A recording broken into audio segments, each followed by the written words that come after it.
For a second. All right. Hey, Dr. Pamela Heath, welcome to the Edge broadcast. Well, thank you for having me, and may I wish you a happy 2022. Indeed, it will. And I've already declared that 2022 is going to be an amazing year for everyone. It can't be much worse than the last one, so I think most people will just be thrilled at the idea.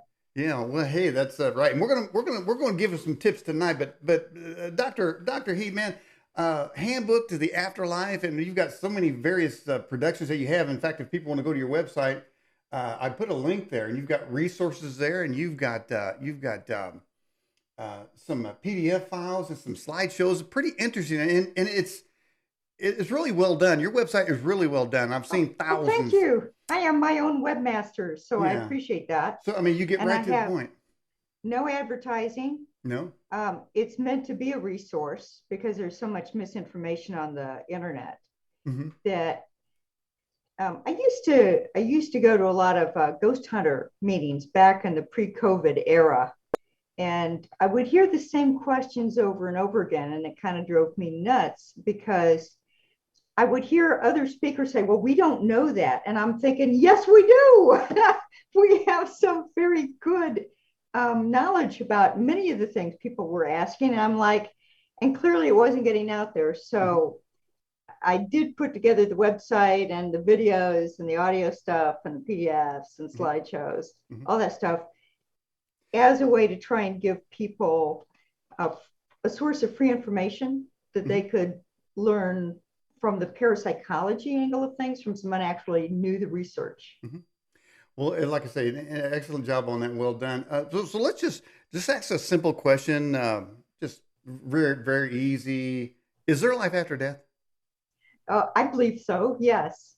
And it's a lot harder to navigate if you don't believe in an afterlife before you die than if you do. I'll tell you that one, because it's kind of hard for the spirit guides to get you moved on if you don't have some kind of framework. It doesn't necessarily matter what your religious framework is.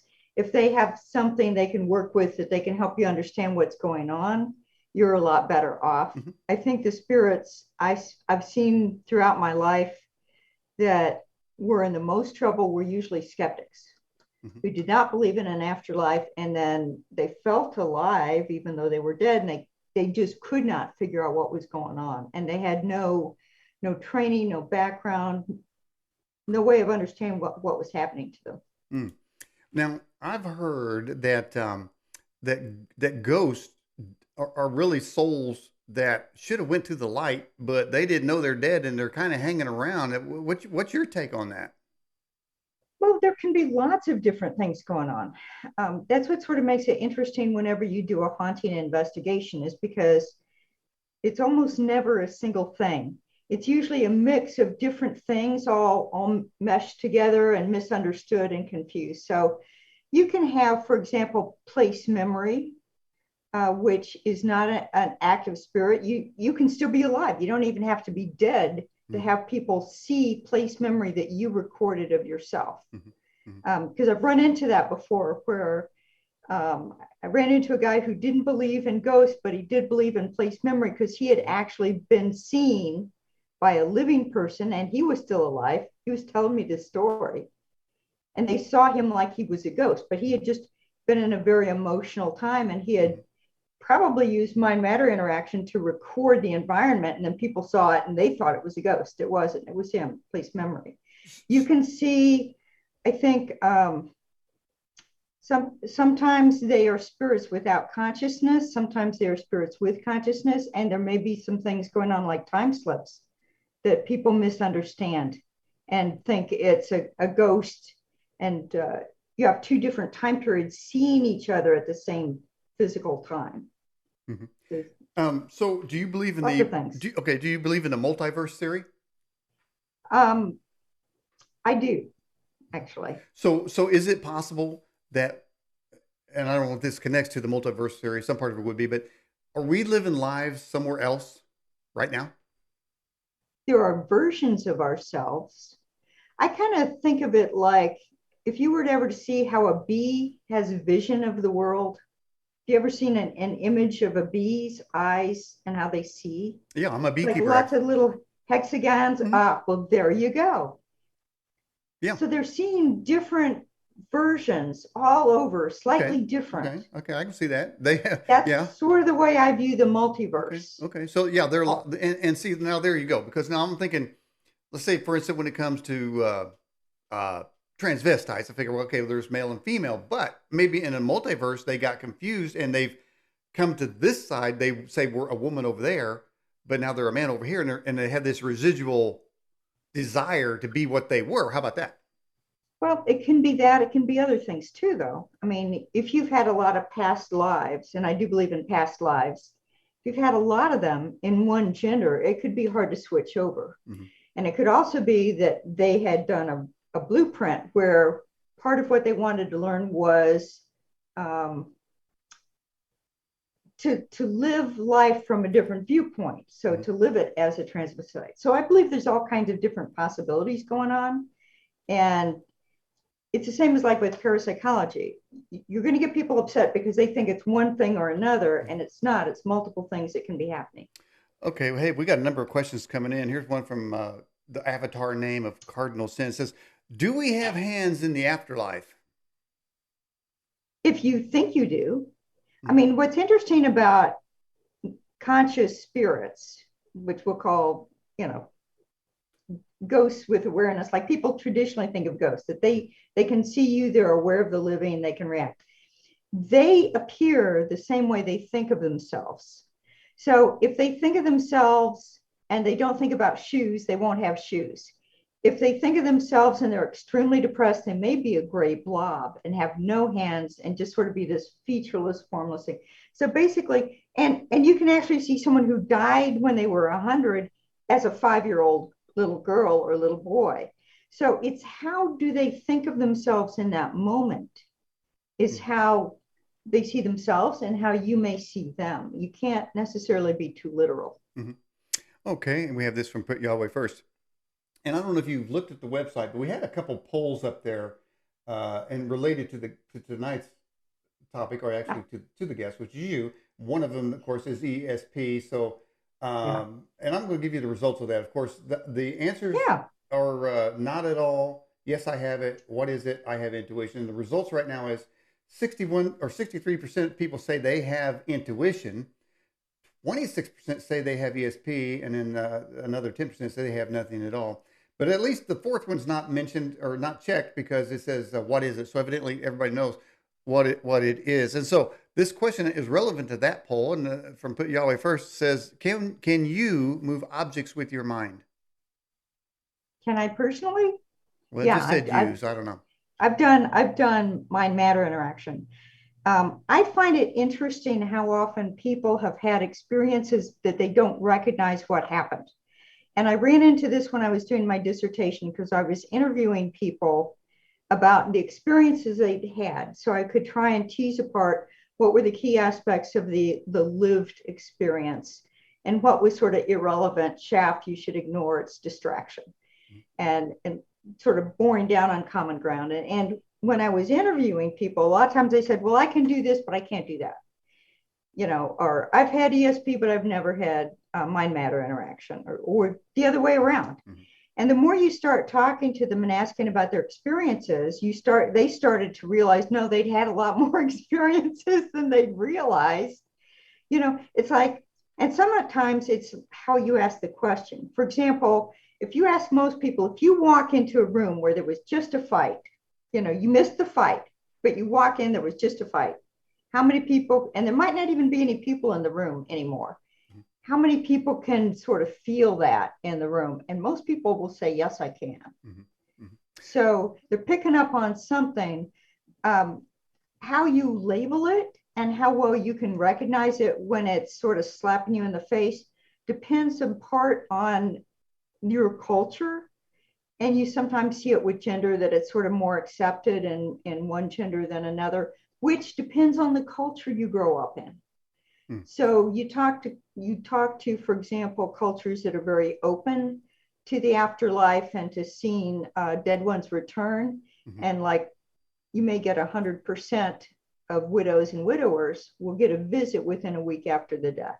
Mm. But if you talk to a culture where it's not considered as accepted, then you don't know if their denial has made them oblivious to it or it just didn't happen. But there's a strong cultural component to how much people are going to say yes to that. Mm-hmm.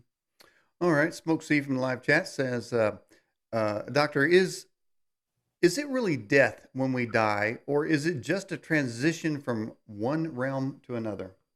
I think it's the latter. I would agree with them. Mm-hmm. One of the things I liked about Handbook to the Afterlife, which was my third book, I think, is that when John and I were sort of kicking around what to do with that book, whether to even write it, because there are so many books about the afterlife, and we realized every book we'd seen about the afterlife only talks about it as a place. And they talk about, oh, well, you're going to have pearly gates or you're not, you know. Mm-hmm. And there's tremendous cultural variation between what people see. And we realized that, in point of fact, it is exactly like life in the sense that if you study psychology, you'll learn there's different stages of life. And it depends on whether you look at Erikson or Maslow or who as to how they name those, Piaget for the child, mm-hmm. stages. But every stage of the human lived experience, mm-hmm. you're going through a developmental phase. Mm-hmm.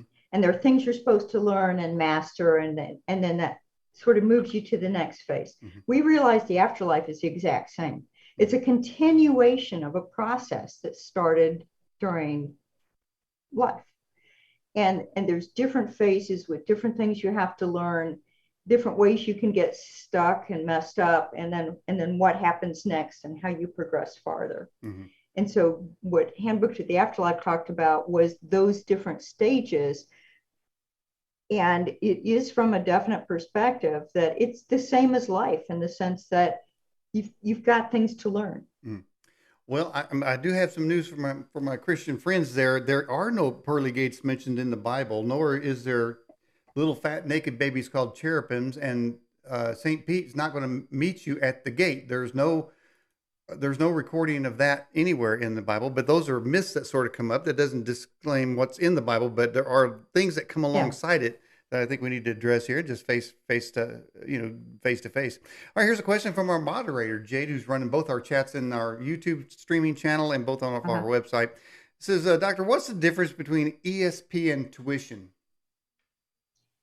I think it's just a matter of semantics. I think ESP is how some people think. Let me reword this.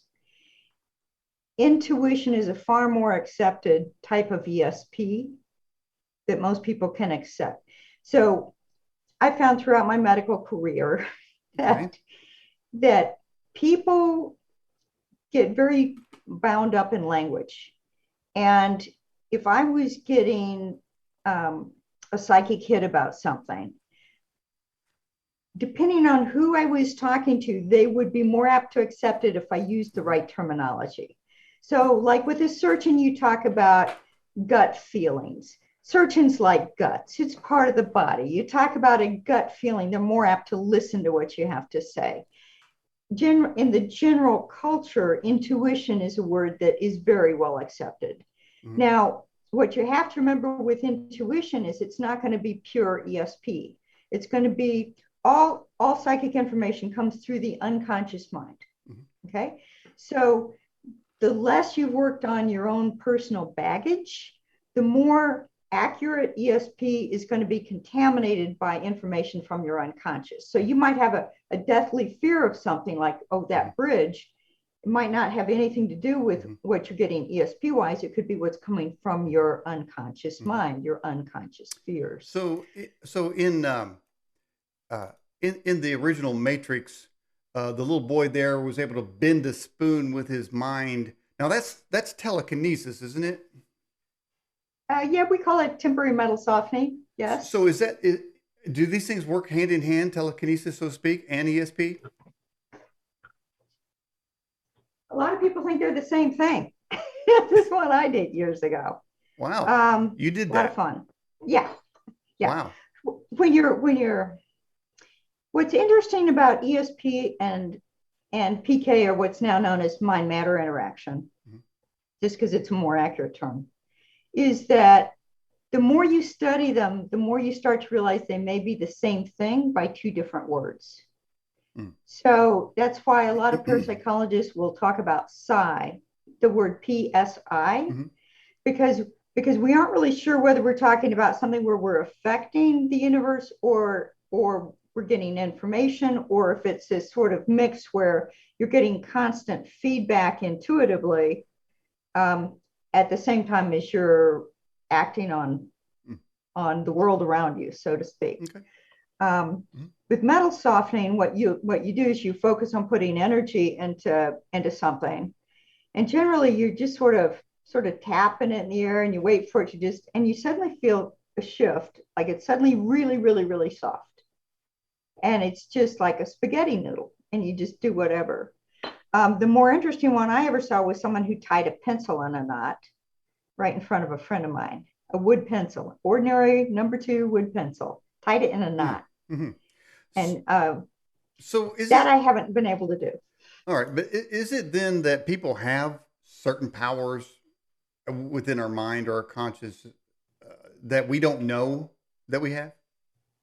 We all have these abilities. When you look at the actual research, we got away from dealing with stars or people who had developed their talent greatly years ago because there was just too much fraud. There was too much, reason to cheat. Mhm. Oh, so we look at ordinary people, most of whom don't feel they have any abilities, and what we find is they have abilities. It might be a little bit. Mhm. Um, what I think most people don't realize about psi phenomenon is a lot of times it will only develop in your 30s. So I know for myself, I thought of it as something that you would have all your life or not at all. But Mhm. apparently, it's a sort of a need-based thing. What you need in your life to survive that you can't get in ordinary ways, it may fill in that gap. So, like police officers who need it, the blue sense is what they'll Mhm. call it. Mhm. Firefighters will often have that extra intuition when the fire is going to change so they can avoid danger. Oh. Soldiers will talk about it. Um, it's a needs-based thing. Mhm. And what's interesting about that is that if you have your needs change, your abilities may also change. Mhm. So there were things I could do when I was working as a physician, for example. I'd know what kind of emergency I was going to do at what time of the night. I mean, I'd know Mhm. like, oh, go to bed early. There's going to be a 2 o'clock in the morning OB-GYN case. Mhm. Mhm. Go to bed, 2 o'clock in the morning, get woken up for an OB-GYN case, that kind of thing. I can't do that now. It's not important to me. I don't take calls. Mm. So, Well, I tell you what, Pamela, I looked at my bank account and I was seeing trying to add zeros to it uh-huh. and I couldn't do it. So, in fact, what happened was I got fined. All right, so we got a question for you from Rose Renault. Says Dr. Pamela says, how can you tell if it's a real ghost or a demonic entity?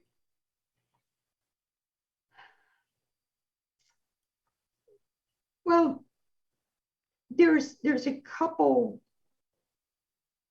ways, Mm. and we're talking about people who don't have a lot of experience dealing with spirits, you know, because I know for me, I will feel different levels of spirit, high or low, as different temperatures. So really high spirit, I'm freezing to death. It can be 90 degrees. I'm in my warmest parka, shivering to death.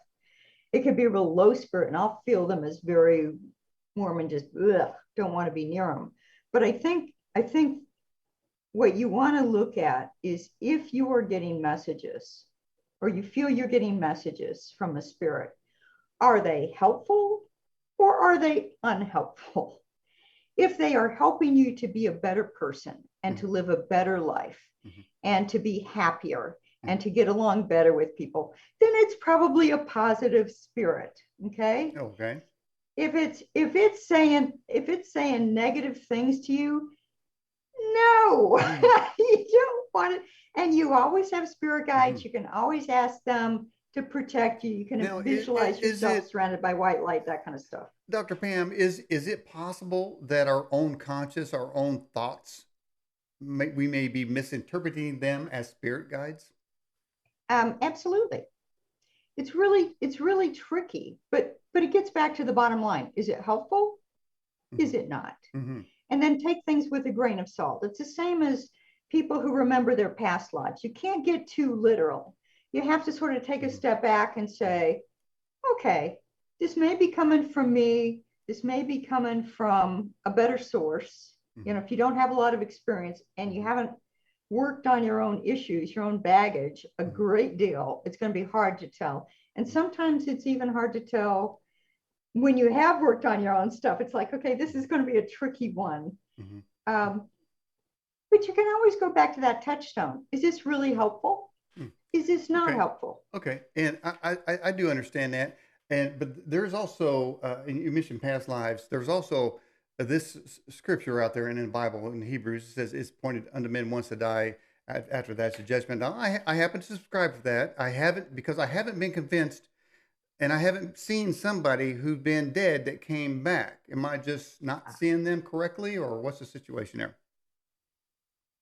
My understanding is that originally, the original Christian faith at the time just after Christ passed did believe in reincarnation. They believed in about three. I think it got kicked out of the scripture around 500 or 600 AD.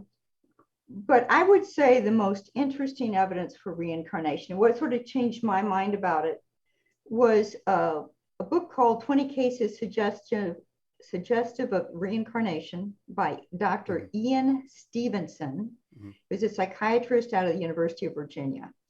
And what he looked at is he went to third world countries where people didn't have access to multimedia. They couldn't go to movies. They never saw TV. Most people had never traveled more than a few couple miles from their home.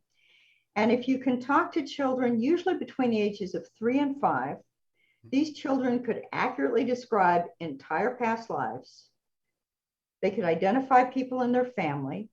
They could tell how they died. Sometimes they had birthmarks related to how they died. Sometimes they could speak an entire language they'd never been exposed to. Gotcha. So when you get all this information from children, like I say, it's usually between 3 and 5. And of course, it's hard in the US because they could just be pulling it from some TV show they watched. Mm-hmm. But in a third world country, it was like, Mm-hmm. these are interesting cases Mm-hmm. suggestive of reincarnation. And that's what Yes, kind of opened me and up. I am aware. I'm aware of those, and I Mm-hmm. found them very intriguing, Mm-hmm. and that just kind of goes with my sort of belief world view that there's a heck of a lot more going on around us than we know, and I think that we can live more spiritual lives or more worthy lives, better lives. You mentioned try to live better if we are more attuned to that spiritual realm around us. You know, man, that goes around, come around. It's not just a thing. That kind of is a thing. And Yeah. you know, so you got that going on. Yeah. Anyway, bunches of questions coming in for you, Dr. Pam. Here's one, and you just addressed that one. So freely speaking out of the live chat. And by the way, if you're watching this program on a YouTube channel, the chat is on the right lower part. It will pop up. And if you're watching this show on our website, the chat is at the top on the left. They both pop out and they're both connected. All right. So freely speaking says, Doctor, does one have to die to be brought back to life in order to understand the afterlife? No, there are a lot of people who've had what they call near death experiences. Usually that means briefly dying. You know, it can be a second, a fraction of a second, it can be hours in some cases. Um, and there's a lot of books out there you can read on near death experiences. Mm-hmm. They've been studied quite a bit. You still have the problem of it's going to have cultural bias to some extent. Different people are going to report different things depending on their expectations. It's sort of we even in life, some of us have rose-colored glasses. Some of us see everything as glass empty. Mm-hmm. You know, you have the same thing with the afterlife. So they may have legit experiences, but it's going to be colored by their own psyche, their Mm-hmm. own personality, Mm-hmm. and their baggage. So Um, I've heard a lot of people, and I've said this many times, but I've had covered so many different topics since 2004 since I've been doing this, and that about people coming back from the dead, they always have a similar type of experience. They see a bright light. They may be greeted by somebody. These kinds of things. A lot of them say they floated up. And y'all know you've heard this. They float up above their body. So there are similar accounts of near death experiences that all through these years. So is it that they're all aware of the same story, or is this the way it is? Now there's some cultural differences. Like I think in Japan they cross a bridge. They don't see the white light and float. They cross a bridge. So there's a certain amount of cultural variation in the near death experiences. Mm-hmm. There's also a variation between what I call positive and horrific near death experiences. So you'll have some people who will never want to talk about their near death experience because it was so horrible. And usually those are people who haven't worked on their psychological baggage. Mm-hmm. And I figure the afterlife is trying to sort of show them they really need to buckle down Well, and doctor, work on I their don't know if stuff. you know this, but we had a doctor on the show who a medical doctor who worked in the emergency room who saw people die, flatline, and come back, and so that intrigued him about near death experiences. So he interviewed over 1,000 near death experiences. We had him on the show, and he said a full 25% of them had what he called near hell experiences. Yeah. Yeah. So now Yeah. I gotta That's what I'm say, trying to say. I gotta They're say, not all great. and let me bring up a stage thing here for the folks here. Let me get I got to move Okay, some things sure. so they can see that clearly. I'll get out of the screen too as well. Okay, so that's all they're seeing right there is the first stage is recognizing death. Looks like, and this is from your website, and it's from Mm-hmm. some of those really easy to see things that you present. So separating from the body, meeting spirit helpers, and so you're showing sort of kind of moving through different stages, I guess. So how long does this take as you go down through what you say is the what happens? It just varies because it can be very, very fast. Those first five stages can go very fast if somebody understands that they've died and that they should be looking for helpers and move onward. I mean, it can be literally, you know, well, time moves differently in the afterlife. So Mm-hmm. I hate to give a time estimate, but it can be very, very fast.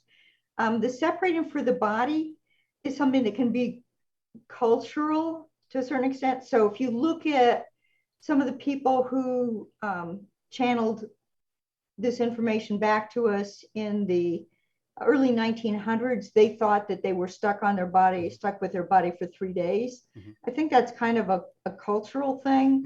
Mm-hmm. Different people would report different things. So what we tried to do is we were actually looking at like 500 books of channeled material, and we threw out the ones that were clearly bogus. Mm-hmm. Some people, it's just they were channeling their own Mm-hmm. beliefs. They weren't channeling from the spirits. But we got from as many different cultures in many different eras, starting with the Egyptian Book of the Dead, Tibetan Mm-hmm. Book of the Dead, uh, Islamic Book of the Dead, Mm-hmm. you know, Yeah, um, they all kind of did. some of Okay. the great Christian Well, prophets.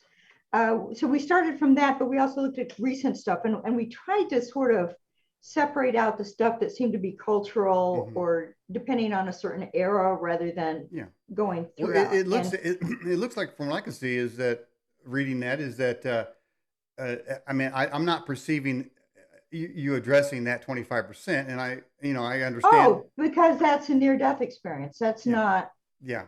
That's So not entering the afterlife fully. That's so the near right. death experience people. It's usually um, they may meet spirit helpers, go immediately through the levels, or be taken to a really low level where they Mm-hmm. have the horrible Well, experiences. there is another low level is in the book of Luke here. I've got the scripture up here. It says Mm-hmm. a rich man died and buried. Now that rich man encapsulates somebody who doesn't know Christ is what that is. That's anybody who Mm-hmm. has lived a life without basically God in their life, that type of thing. and it says in hell he lifted up. So they immediately, because now you say what happens to people immediately after they die. This scripture here is where I got a point here. It is a, wait a minute, I'm getting my that wait a minute, that way, right there. Got it. Okay, so this is addressing hell. This is addressing the 25% right here. And so now I didn't see that in yours, and you say they go to a low level. This sounds like a pretty low level right here. What do you think? Yeah, be near the earth plane. So from what I've seen, we often create our own hells, and sometimes there are joint hells. Okay. And you know, when we talk about the different levels, I don't usually address the near-death experiencers because they aren't dead long enough to go through a lot of it. And so I think for a few of them do talk about meeting spirit helpers and being brought to where they're shown shown materials, shown information, and then they're brought back to their body. The people who've been through a hell type experience, I did not interview. Most of them don't want to talk about it because I had a friend who went through one, and she wouldn't talk about it. Absolutely would not talk about it. Yeah, I could understand. Other than she was scared to death of dying, which wasn't particularly helpful. But I suspect some of that is. Well, let me tell you a story about that. Doctor, let me tell you a story about the fear of dying. This is in secular history. You may know this already.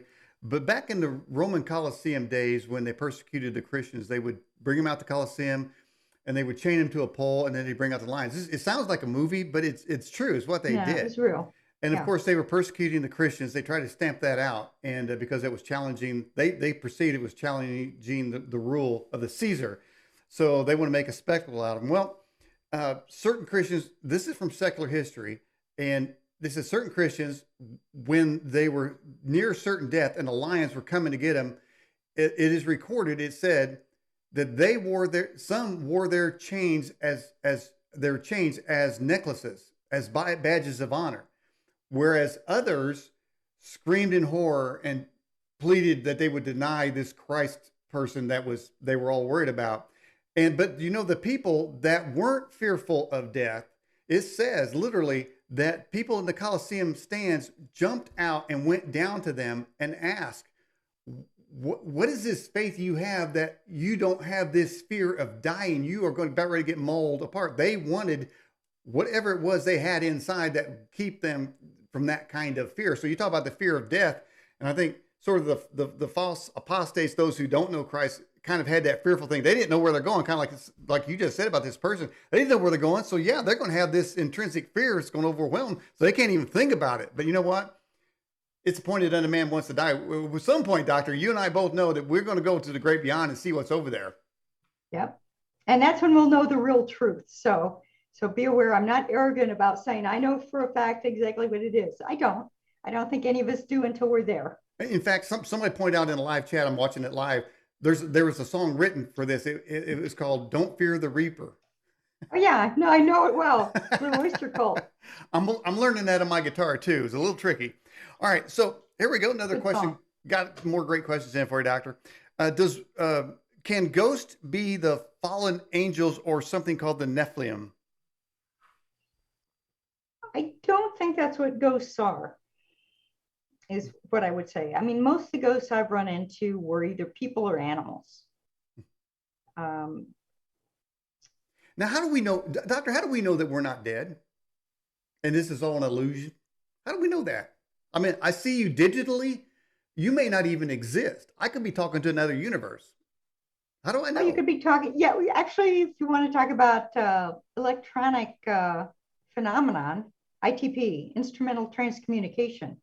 There was a whole area of research that was looking at the spirits in the afterlife being able to send radio or television signals back to the living, and they were able to capture stills of different people, and they gave information. Unfortunately, one of the big researchers in that did get caught in doing fraud. So Mm, it sort of discredited that area. It's the same with the animal size. Somebody got caught fudging data. mm-hmm. So you end up throwing it all out. You don't know. There may have been some legit stuff. It's hard to say. Yeah. Well, you know, Um, a couple of years ago, somebody got caught putting a, a a Bigfoot in a freezer, and it was just sewn together bear skin over some animal parts. And you know, we all thought we got the Bigfoot man, and boy, did that ruin it for a lot of us out here that's looking for the big yeah, guy. We're out here looking for this big guy. Now somebody's got him in his freezer chest, and it's a fraud. So you know that puts a bad light on the whole thing, and yeah. it's a real downer for me. I just gotta say. So. Well, I think whenever you're approaching these phenomena, you have to take everything with a grain of salt. For example, what you'll run into is a lot of ghosts will lie about who they are Mm, and what they are. mm-hmm. And they, they do it because they want attention. It's sort of like um, you have them walk in and you think, oh, maybe that's some famous actor. And you go, of course I am, and it's like, because they'll get more attention. It's the same with spirits. So um, I never get attached to who they say they are. Mm-hmm. I mean, if it's somebody that if it's a family member or relative who comes back, sometimes it'll be something very specific that will make it clear that, yeah, this really is that person and not somebody pretending. But for the Mm-hmm. most part, I don't care if they say they're Prince, whatever from the planet Beetlejuice. It doesn't matter to me. They're a spirit. Well, They're going to I'm either be thinking helpful or unhelpful. And there's a famous quote in a movie called Doom, mhm, and The Rock is in it, and they're out there killing zombies, and he tells his guys, he says, this time when you kill them, make sure they stay dead, yeah. because they weren't staying dead, Pamela, and I don't got no use for the dead coming around and festering the living. I mean, the dead need to stay dead, or I'm going to kill them again. I'll just keep on doing that, some kind of Twilight Zone thing. All right, here you go. What is the purpose of somebody, or this is from absolutely nobody. What is the purpose of someone who is dying being visited by dead relatives? And I've had to have my family. It's to help them reorient towards the afterlife. When you're dying, you're thinking about all you're losing. You've had your whole life on this. You're thinking about the friends you're losing. You're thinking about the loved ones you're losing, the job you're losing, the career, whatever. You're thinking about what you're losing. Mm-hmm. When you have greeters, especially family, and I've seen this too when my mom died, come visit, it changes the orientation from what you're losing to what you're gaining. So it makes it easier, that parting of life, parting from life, easier, because you're realizing it's not all loss, it's also gain. Mm-hmm. Okay, let's get to another one here. This is from Shaiwanakia. It says, Doctor, can traumatic events increase ESP or intuition? Absolutely. Like I say, it's needs based. If you need something, if you need to have that ESP, if you need to have that mind matter interaction, there's no other normal way for you to easily get those needs met. You can do all kinds of amazing things. I mean, you hear stories of women lifting cars off babies Yes, when the car weighs more than they can physically lift. heard that. Mm-hmm. And so it's an extreme emotion. There's no other way to get this. You desperately want it. You may well be able to do it. So yeah, we do see things like that. Whether you continue to do that is a little bit up to the unconscious mind. There were some studies done in the past where they used hypnosis to reactivate the ability to move objects or that kind of stuff. So it's something that the unconscious mind appears to be able to turn on and off. Mm-hmm. Um, and going on to, you mentioned we were talking about going to the light. Again, there is biblically that's not in there. Going to the light. There are some things that just kind of because you talked about cultural influence. I mentioned the fat little cherub babies, and they're always naked. I'm always concerned with that, especially today. Okay, there's no such Yeah. thing. The cherubs in the Bible, these fearsome 13-foot dudes that had flaming swords. And there's no apple on the tree. It never said it was an apple. And then if you ask, 90% of Americans will say the animals went into the ark 2 by 2. That's not the case. It was 2 by 2 some and 7 by 7 others. So there are cultural things, and one of those is this light thing. There's nothing ever recorded about going in the afterlife, going to the light, but yet a lot of people have said that. Now, as far as talking to people who are dead, I'm going to show something here that's very personal to me. I'm just going to share myself a little bit here and get out of the way. So I went, and this is my mom. I cleaned her grave. I never knew her. She died when I was only 2. And so I went to clean her grave, but I talked to her while I was there. I didn't get a response, but I felt in my heart that she was happy that I was there. So I think sometimes, and then the people say you should never talk to the dead. Well, I think there are cases that has to be sort of put in perspective on that. There are times when it does come up, and it's perfectly fine, and you're not going to burn in hell like we showed that scripture earlier. Send those that won't cry. So there are times, and I mentioned to you before as well that I know somebody with family members who another family member appeared to them on their deathbed. They were in hospice, and it was my oldest brother, and he said his second brother down visited him, and of course he wasn't there. So I don't know. It could be psychological. It could be real. Do you think it's a combination of both? Would say, generally speaking, when I've talked to people who saw a visitor like that, they gave enough details that it sounded real to me.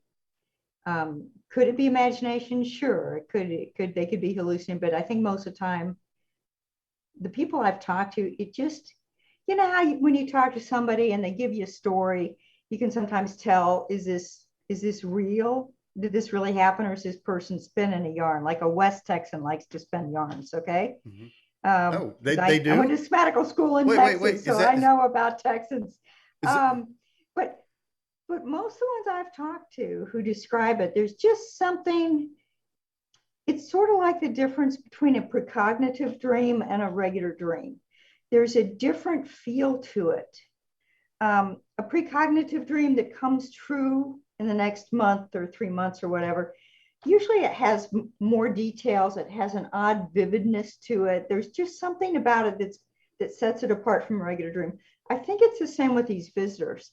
So if you're talking to them, a lot of times there's something about their story when you're listening to it that it just feels like this really happened. Although, you'll get other people who are clearly hallucinating, and especially if they've taken too many amphetamines and get a paranoid schizophrenia. Wow. But, there's a different feel to it. Okay. That brings me to let me see what we have here.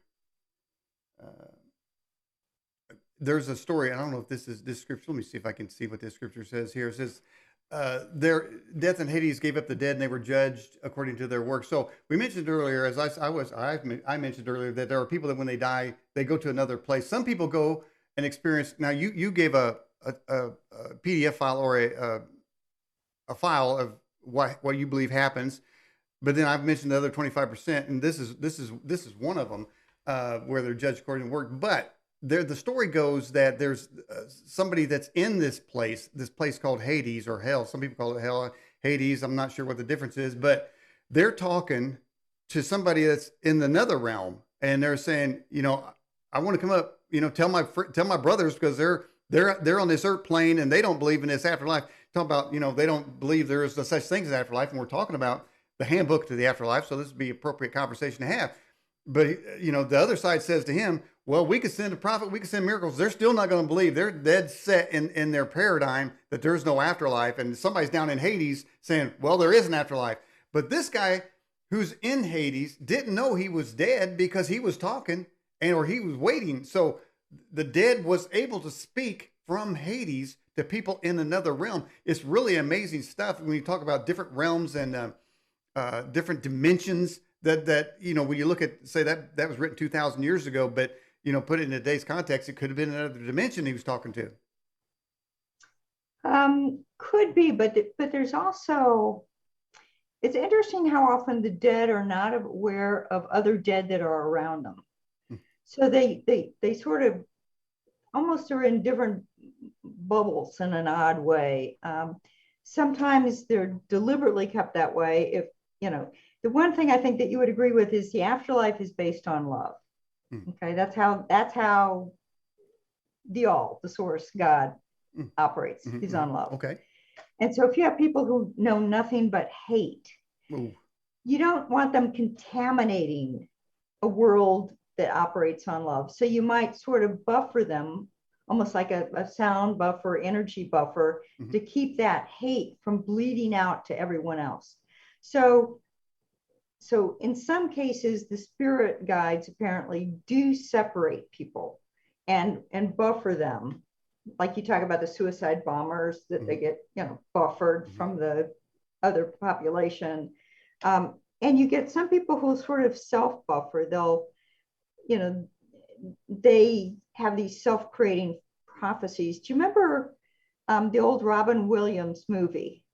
What was it? What Worlds May Come, or something like that, about someone who'd committed suicide and they were stuck in this sort of hell scape. And he was trying to break through to them, find a way to help them move forward. And so to a certain extent, that does seem to be accurate in the sense that people will create their own hells. Okay. Or their own worlds, or they may create a very, you'll see scientists who want to live in little communities. That's why we didn't focus on what it looks like, because you're going to get 1,000 different answers for what it looks like. But what you do see that stays the same, regardless of how it looks, is that there are stages that they're working through. One of them that appeared in every single culture from the dawn of time that we could find was judgment. Judgment happens in every version of this, but usually there's an emphasis of self-judgment, but there's also those who make sure that you don't let yourself off too lightly or too harshly. Ooh, okay. All right, we have this question here. It says, do you believe in a life review? This is from Smoke C out of the live chat. Do you believe in a life review when we transition over? How does that work in your opinion, Doctor? Oh, a lot of times. Oh, you're talking about where you see the life flash before your eyes? It says, do you believe in a life review when we transition over? So it sounds to me like you're already gone. You're on the other side. Now you're getting a life review. Well, it can occur in two different ways. As you die, some people will have their life flash before their eyes. It's not uncommon to hear that. But that's not the later stage. The later stage would be on that next slide you didn't show. Reviewing and judging the life. And it's something that can take a long time, especially depending on how long a life you've lived and how many things you need to consider or reconsider or learn from. Okay. And that reviewing and judging your life can take a very long time. Generally, it takes a fair time no matter what, because you're looking at every experience you had in life. And what could you glean from that? How could you have done it differently? What might have been better or not? Well, how long do you think that'll take? Depends on, they life talk review, about, talk about someone who was a really horrible person, it could be 1,000 years. If you talk about the average person, it seems to be months to years. The other thing to sort of emphasize, we broke this up into different stages. And I emphasize some of the stages, like visiting the living, can be optional, but you're not necessarily stuck in one phase nonstop. So for example, you spend a little time recovering. Say you had a long debilitating illness, you need to get your energy back. Maybe you visit your funeral just, to see loved ones there one more time. You go back, you do a little more recovery work because that exhausted you. Then maybe you do some of the reviewing and judging of your own life, and then you're like, that exhausts you, so you you go back and recover, and then you're going to do some reviewing of the life, but you want to actually be there, so you visit the places where you were alive. Mm-hmm. Not because you're a ghost, not because you're stuck, but because the spirit guides are with you, helping you sort of relive that experience enough that you can learn more from it. Mm-hmm. So it's not like you're just always going to one step to next to next to next. You can be going back and forth several times. Mm-hmm. Okay. But reviewing the life is going to be a long one because it's very important. That's how you learn. When you talk to spirits who have been nonstop stuck as ghosts versus spirits who have gone to the light, learned from it, become better people, and come back, they're very different. Mm-hmm. And you have to emphasize this sometimes, especially with the living who can't forgive somebody who was abusive. Well, let's talk about that. How big of an effect is unforgiveness in this life? What is it? How does that affect you in the next life? It's hard. You're talking psychological baggage. Does it slow? No. Does it slow your progression? Does it send you to a lower, as you say, a lower realm? Or I'd say both. Forgiveness is important. Forgiveness is important. It's, if you cannot forgive, okay, if you can't forgive others, you can't forgive yourself either. They're connected. Right. I could see that. Okay. Okay. So then any transgression you've done, you can't forgive yourself. You can't forgive others. It's going to be very hard to move forward. You've got to learn that forgiveness. And from what I see, the first step towards learning that forgiveness is perhaps remembering gratitude. Well, okay. Hey, by the way, those just joining the live chat, Cardinal Sin, welcome to the program. Hound Jog, welcome. Pony Red Rose 2000 and GF07. We're talking to Dr. Pamela Heath about Handbook to the Afterlife. She's giving her views and perspectives. We do have a link to her website. If you go down and look around, it's very easy to maneuver website there. You might take a look there and see what you might learn from that. All right, let's get to another question for you, Doctor. It says, this is from Teflon Coat, do you ever work with near-death patients? And have you developed any new talents or psychic abilities? I developed my abilities in my 30s. And it was quite a shock because I was one of the many who thought that you were either born psychic or you weren't. Okay. And I probably had, looking back on it, a few things when I was a little kid that were sort of hints that I had this ability, but I didn't recognize it. And it was useful. What I found is, and it wasn't just people who had I didn't have anyone who had a near-death experience for me on the table as an anesthesiologist. Probably partly because they were just too deep under to remember. Mm-hmm. You're going to get into, we're talking about this, states of consciousness. And what's interesting is what you learn in one state of consciousness, you can't always remember in another state of consciousness. Okay. So you might learn it under the anesthetic state, but it's so deep that unless you were under anesthesia again, you wouldn't remember it. It's the same reason they tell students, if you do all your studying while you're using marijuana, you better use marijuana for the test because you're going to be in an altered state. You need to be able to remember. You need to be in the same state you learn the material in. People, a lot of people get their information during dreaming. People are more psychic as they're falling off of sleep, as they're dreaming, as they're waking up. It's a more psychic, they're more psychic states. You're more apt to get psychic information then. So you keep a notepad by the paper and you jot it down before you're fully awake. Because as soon as you're awake, you'll forget what it was. Yeah. I've never been able to capture my dreams. I mean, automatically. Sometimes I do. Sometimes I wake up and I can remember, but in most cases I can't. Yeah, you have to be really fast sometimes, or the other way is sort of, if there's a vivid image, you can try and rehearse in your mind and remember. Sometimes you can pull the dream back using that vivid image. Now, I have mentioned various biblical scriptures, and dreams and dream interpretation is in there, and it says Oh that the yeah, other side will speak to you in those dreams. Now, yeah, you mentioned earlier, and let me bring this up here, and I'll get off yeah, of here. You brought this up about suicide here a couple yeah, times and what happens. And as you probably recall, I mentioned to you as we were getting ready for this show that I had a brother who who took this route, I guess you could say. And let me go ahead and bring it up. That's him right there, yeah, Thomas. That's my brother, and he committed suicide. He was on psychotropic drugs. They tried, for one reason or oh, another, he got off of them, and then he committed suicide. Now you have that book there, and and I'm sure if anybody in the live chat, if you've had somebody in your family or you know someone who's committed suicide, just say yes, a simple yes. You have in the live chat. It's a very somber kind of point of the show right here, especially for me. So, Doctor, what do you have to say about what happens to people that commit suicide? we looked at three different types of suicide because we were kind of curious, are the experiences different? So we looked at traditional suicide. We looked at assisted suicide when you had, end of life, you were dying, you know. And we looked at suicide bombers or suicide murder.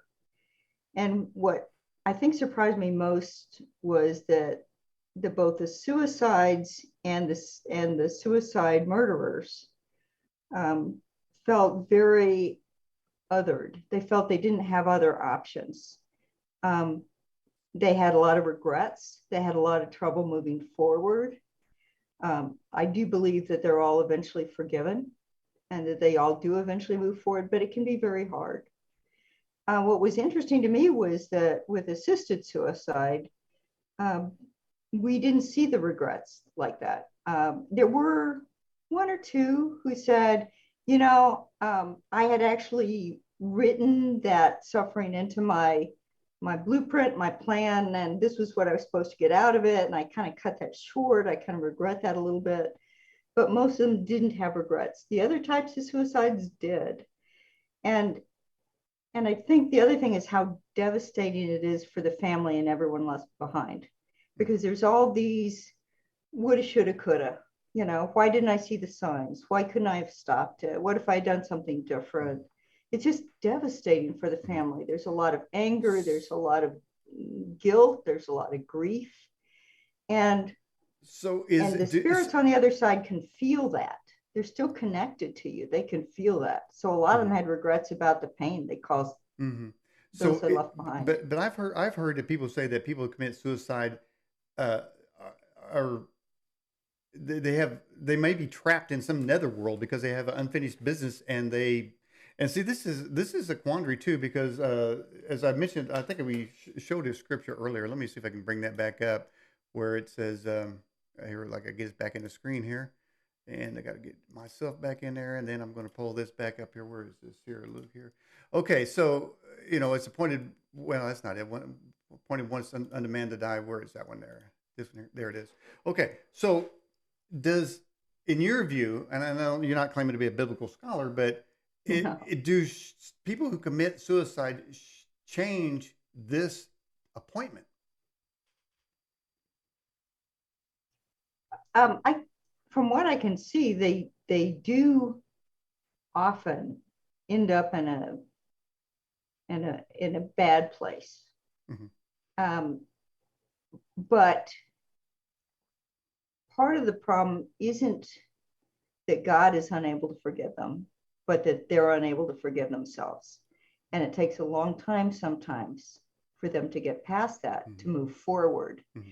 But I do believe eventually, with the help of guides, that they learn to move forward. Hmm. It's going to vary. It can be a very, very slow progress compared to somebody who dies of natural causes Hmm. and has different regrets or fewer regrets sometimes. Hmm. It varies. Hmm. Now, But I've that's just heard my now. belief is that all are forgiven and all eventually move on Yeah. and get past the life review and are allowed to do spiritual work. One of the things we saw is a number of the people who channeled material for the suicide book Mm-hmm. claimed to have committed suicide themselves and become guides who specialized in greeting those who had taken their own lives. Mm-hmm. And they were trying to help, I would say, discourage that, to let people know what they were getting into if they took that route. And that was part of their spiritual work for moving forward. Yeah. There is several people in the live chat that have said yes to the question, do they know somebody in their family or close to them that's committed suicide? Certainly there's numbers of them that's showing up in here. And it's, and of course somebody mentioned, of course, psychotropic drugs do make you suicidal. But then there's also just recently today I read something about a large number of military are also committing suicide. Yeah. That also has to go with a sort of a depression too as well. People don't seem to have any hope. All hope is lost. I mean, hope. They feel out of choices in life. When Jesse Jackson's saying, "Keep hope alive, keep hope alive." Well, you know, I thought he's crazy, but that kind of makes some sense. We've got to have hope. In fact, I don't know if you ever know anything about this show. We have a segment called the Bear Report, and it precedes the interview between 8 and 8:30, and the bear calls in and it gives us good news for the week. Good people doing great things for other people, selfless acts of kindness, and that's telling me that hope is still alive. And I'm a hope builder, Doctor. I want to build some hope out there to the people watching the show. Well, I would say, from my perspective, it's that, you know, we all move forward. We all keep moving forward. Mm-hmm. No matter what. Some of us are a little faster than others, but we all move forward, and we all end up in what I would call the light, or with God, or in a good place. Well, I tell people, talk about moving forward. I say, don't be like Lot's wife, because Lot's wife looked around at Sodom and she got turned into a pillar of salt. So there's a good lesson. And that's the thing about the dead too. I mentioned earlier in the first hour, the dead need to stay dead, stay out of the world of the living. It's not their time's over. They don't get no more. And I'm killing them again, Pamela. I mean, I'm not a violent person, but there's somebody from the dead's haunting me, you know, so stay back there, you stay dead. And then people don't spend your time looking in the past, but look forward, and with hope. You got to look forward with hope. It varies. Are they helpful or are they not helpful? I mean, I know of a grandmother who had passed to the other side who would babysit. She would babysit her little kid for her daughter and son-in-law. So, I mean, okay, so are they helpful? Or are they not? Is this something that's benefiting people, or is it holding them back? Okay, let me jump out of the picture here, because we're going back to your first stages here.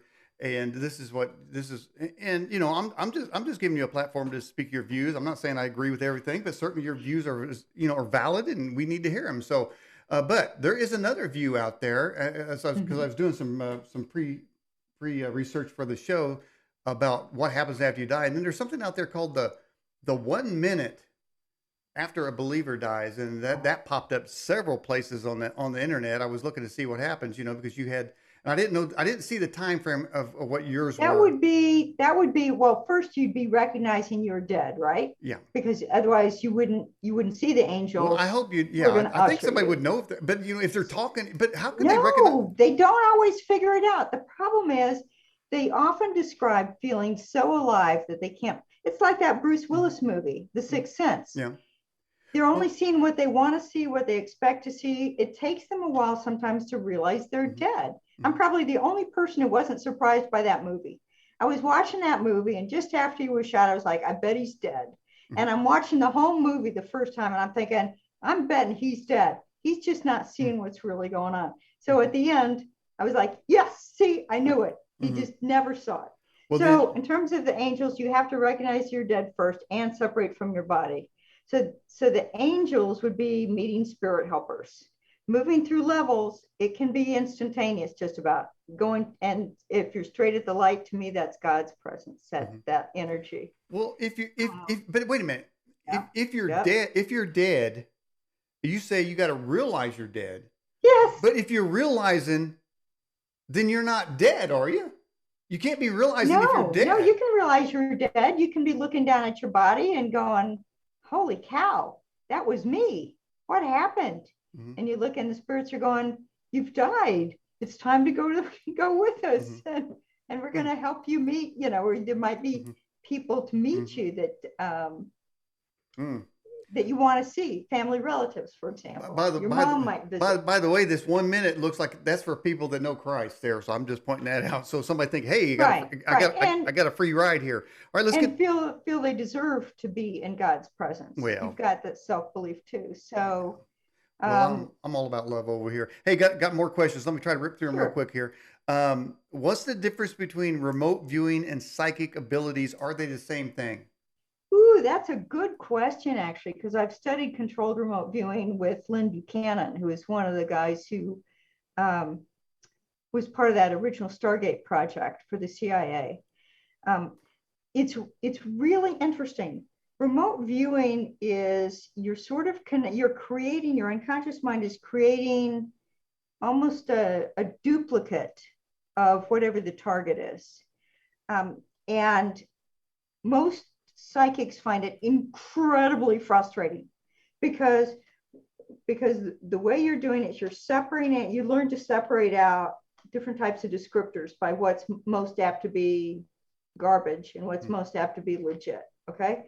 And you're going through different levels. And there's a moment when you have an emotional connection to the target. You look like you've done some CRV, and then you get a little more connected and you start getting more details. But I can have 100% hit rate on my final summary of what I got with remote viewing, which is this technique created by Ingo Swann and used in the Stargate project.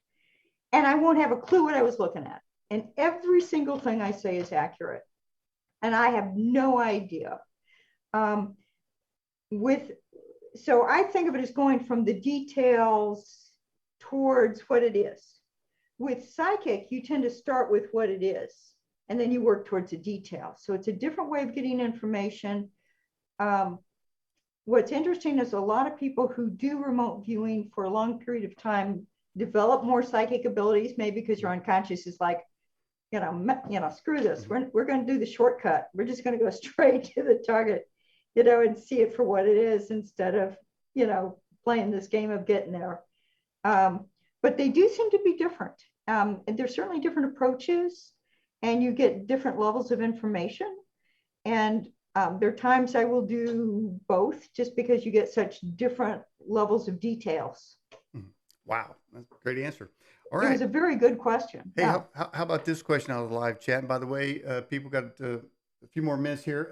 If you have a question for the good doctor, just put it in the live chat. Smoke C says, Doctor, is it possible to skip the afterlife or choose your next destination, so to speak? Nope. I don't believe it is.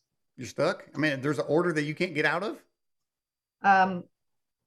Yeah, you can do it at different speeds. There are certain stages you can skip through. For example, you don't have to go to your funeral. You don't have to visit people who were alive, but they are not going to let you skip the judgment phase.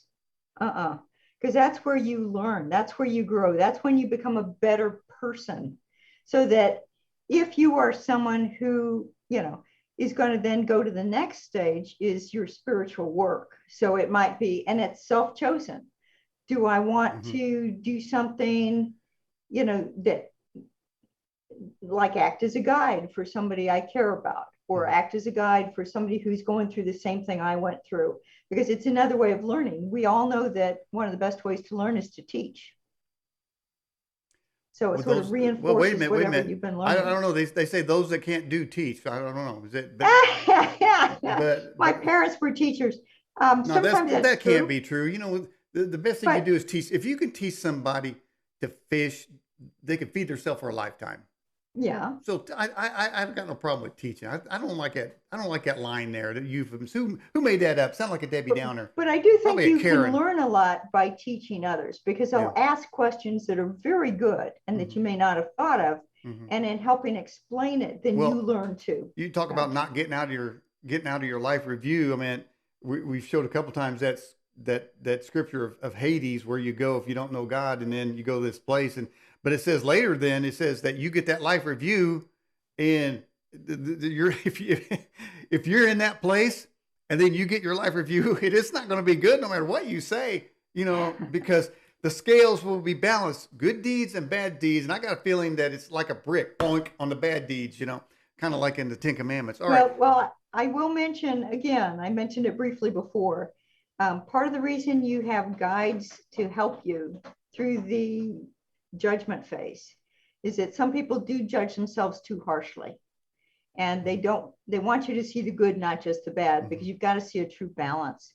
On the other hand, you get some psychopaths who want to say everything they did was good, and they aren't going to get away with it. They're not going to be allowed that. There is a workaround. It says if you judge yourself, you won't be judged. What that basically is saying, it's kind of like you've been saying, really, and that is we've got to focus on living the best life we can, because we're only here for a nanosecond. We're just grass that withers in the daylight sun.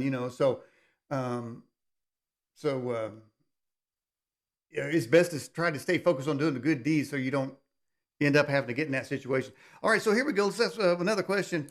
Who are the spirit guides you speak of? Well, they can be different levels of being, and you may not even have just a single spirit guide or group of spirit guides in your life. They can sort of come and go. You get some specialists. Like I say, sometimes their spiritual work is to sort of be a specialist in certain areas. So I've seen spirit guides come and go. A lot of times you will have relatives with you. Grandparents are extremely common to see around somebody.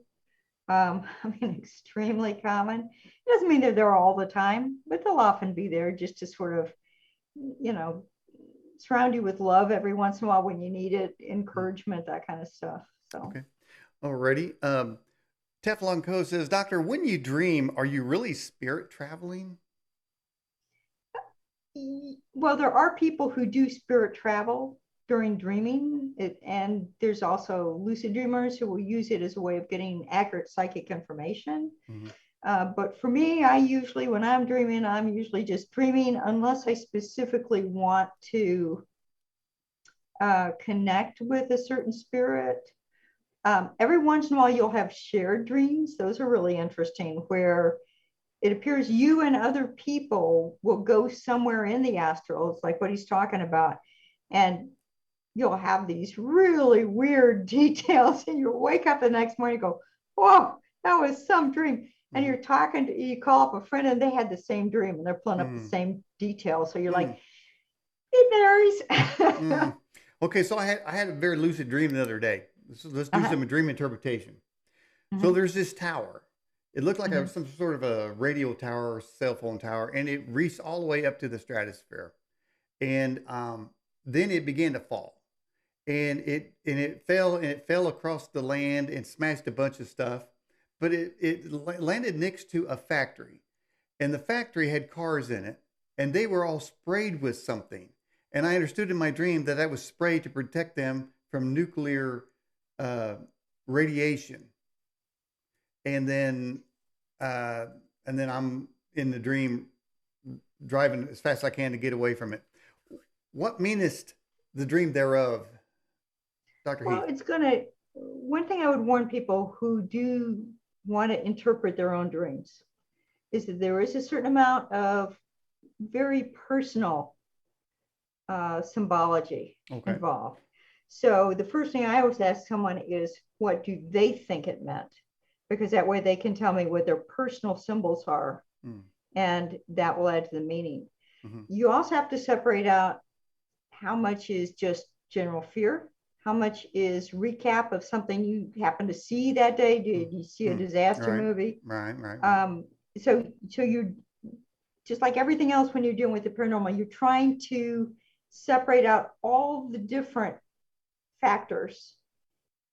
And generally speaking, when you figure out the right answer, you'll know it. I mean, there's this sense of rightness, in your heart. What one of the biggest paranormal events ever recorded was where Jesus was crucified and killed, went into a tomb, dead, and came out alive 3 days later.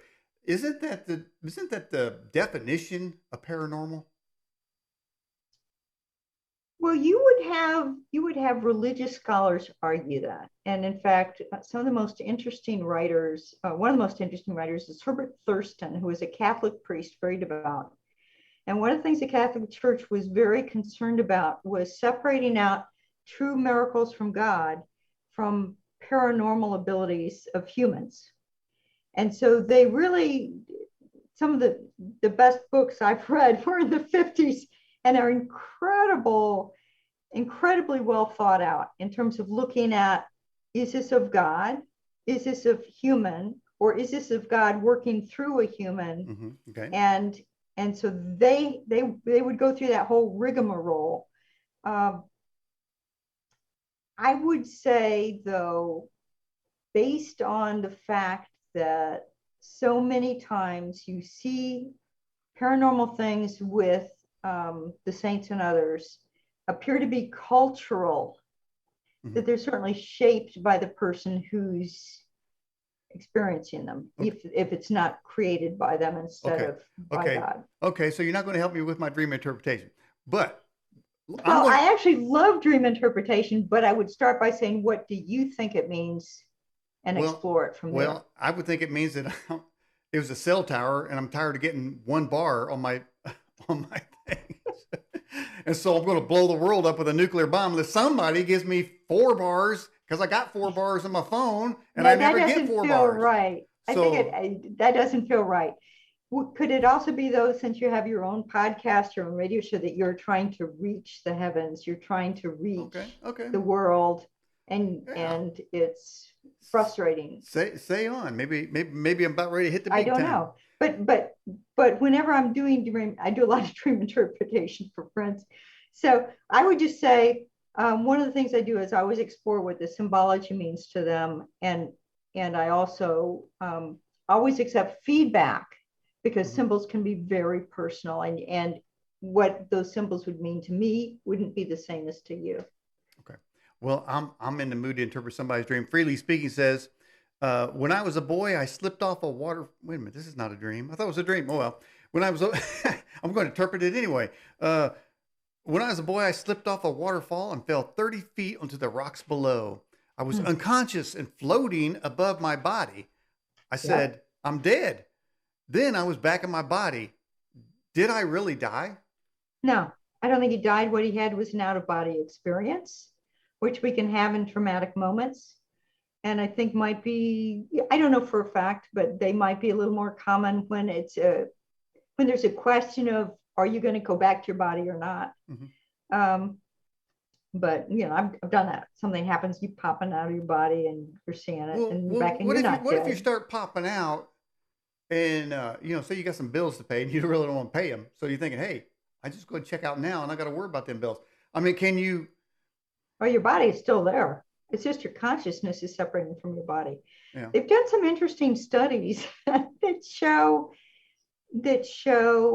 we seem to have thoughts before the brain reflects those thoughts. So the question is, are you having consciousness is outside the body sort of to begin with, and then reflecting down into the body, the thoughts and the stuff, and you think it's all connected, but sometimes they get separated? I don't know. Well, we have this graphic from your website, the implications of non-locality. Aren't you talking about non-locality? Non-locality is a little different than that. Non-locality is saying everywhere is here. So you can act anywhere on anything, anywhere. It's a little different than what we're talking about here. Well, I tried some of that non-locality on somebody. I said, I am you, you are me, and I should have access to your bank account. And again, I struck out. I just keep getting it wrong, doctor. And that's why I wanted to have you on the show. See if you could kind of enlighten me a little bit. Well, materialism doesn't tend to get you as far, because if you were them and they are you, then you wouldn't necessarily, you might want to share, you might not want to share.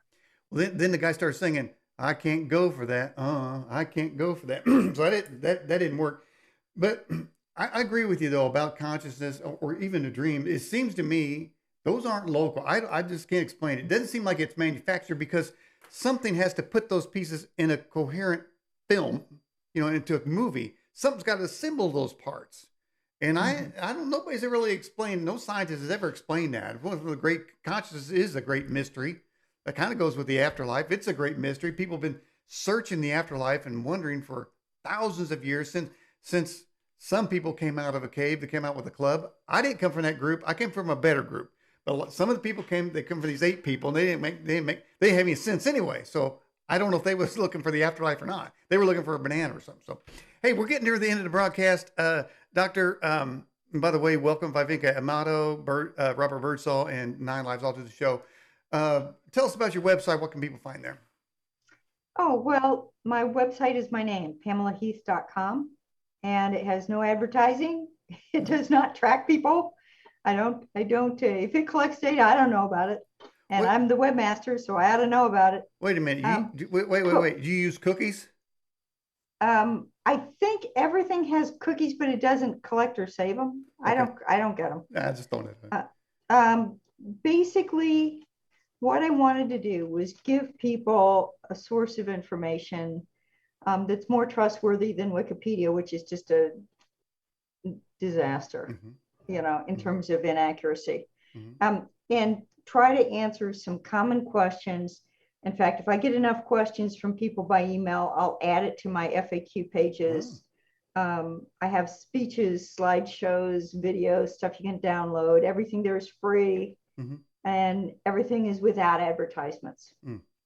Well, I'm glad you came to that. I came to that myself. For a while, I did like everybody else of YouTube. You hit the monetization, and I thought, you know what? I can't stand it when I go somewhere and somebody, because really, if you have a life-saving piece of information, do you really want to make somebody watch a commercial to give it to them?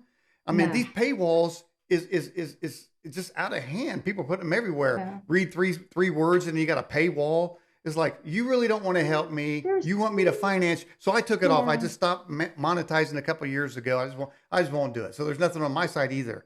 So there you go. Yeah. It's just these are common answers that I hope help people that are struggling with questions I heard other people struggling with, especially.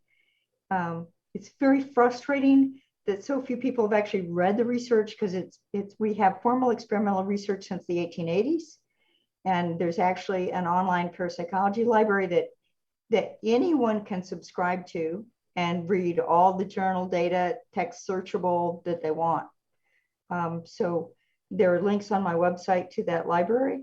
But the main thing is, don't believe it. When people tell you there are no answers for this stuff and science hasn't looked at it, they're wrong. They just haven't bothered to read the research. Okay. All right. Well, Dr. Pamela Heath, I appreciate you talking about the Handbook, the Afterlife. Well, 2022 is coming up. So you got any big plans? What's your New Year's resolution? I don't make New Year's resolutions. I'm just hoping that it's a better year for all of us, because last year was pretty awful for most people. My New Year's resolution is not to make one. And I think that's one I can actually keep. Good for you. All right, Doctor. Yeah, I gave up on them years ago. Okay. Hey, I appreciate you coming on the show. All right. Thank you so much. Bye-bye.